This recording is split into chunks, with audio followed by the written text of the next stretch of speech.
وای سهر، من از دیدن یه همچین ویو هیچ وقت سیر نمیشم. منم نه بی‌نظیره. ویدا و ادرس و نمیدونم پلس و همه این برندام الان دور و بره بودن. فوق‌العاده است. خیلی. یادت هست چقدر این ملکو براشون خریدی؟ آره 2900. 2,900,000. اگه الان بخوایم چک کنیم که رقم حقیقی خرید و فروشا برای همچین ملک مشابهی چقدره، میتونی بهمون نشون بدی؟ بیا روی ایندکس چک کنیم که عدد واقعی رو داشته باشیم.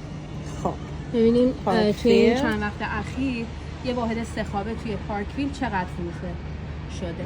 خب اگه بریم ببینیم 3 میلیون و اینها الان اولی. خب اوکی 3 میلیون و 575. اینا قیمت‌های واقعیه که فروش رفته شهر جان. اینا که دو خوابه است 3 و 500. بعدم اینکه زمانی که این ترانزکشن ها انجام شده طبق تاریخ‌هایی که می‌بینی هنوز ساختمون هندوور نشده. الان هندوورش بله هندوور شده و ما 100% با قیمت بهتری میتونیم همیشه رشد بالاتری خواهد داشت. یعنی حدوداً 20% رشد توی 3 سال. درسته. و فراموش نکن اینجا 300,000 درهم الان اجاره میره و در بدترین حالت 270 تا 280,000 درهم اجاره میره. به اضافه این که شما توی همچین کامیونیتی بی‌نظیری زندگی میکنید.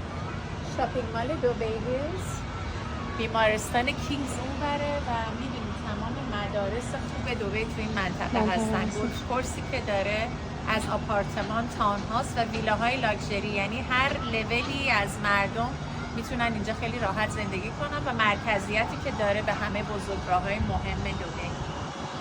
فوق‌العاده.